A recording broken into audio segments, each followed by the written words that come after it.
எல்லாரும் நினைக்கிறாங்க சொந்தமா பிசினஸ் பண்றவங்க எல்லாரும் ஜாலியா இருக்காங்க. அவங்க நினைச்ச நேரத்துக்கு தூங்கலாம், நினைச்ச நேரத்துக்கு சாப்பிடலாம், அவங்க எப்ப நினைக்கிறாங்களோ அப்ப வேலை செஞ்சா போதும் அப்படின்னு. ஆனா உண்மை அது கிடையாது. இவங்களால வேலைக்கு சாப்பிடவும் முடியாது, நேரத்துக்கு தூங்கவும் முடியாது. மத்தவங்க நினைக்கிற மாதிரி இவங்க நினைச்ச நேரத்துக்கெல்லாம் வேலை செய்ய மாட்டாங்க. நீங்க நினைச்சு பார்க்க முடியாத நேரத்துல எல்லாம் கூட இவங்க வேலை செய்வாங்க. நிறைய பேர் சொல்லுவாங்க, அவன் சொந்தமா பிசினஸ் பண்றான், அவன் யாருக்கும் கை கட்டி நின்று பதில் சொல்ல வேண்டிய அவசியம் இல்லை, அவனே ராஜா அவனே மந்திரின்னு.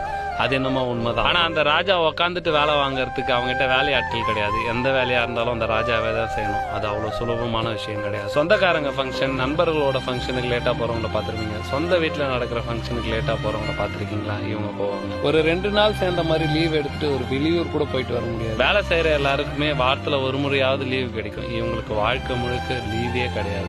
எல்லாரும் நினைக்கிறாங்க சொந்தமா பிசினஸ் பண்றவங்க எல்லாரும் ஜாலியா இருக்காங்க. அவங்க நினைச்ச நேரத்துக்கு தூங்கலாம், நினைச்ச நேரத்துக்கு சாப்பிடலாம், அவங்க எப்ப நினைக்கிறாங்களோ அப்ப வேலை செஞ்சா போதும் அப்படின்னு. ஆனா உண்மை அது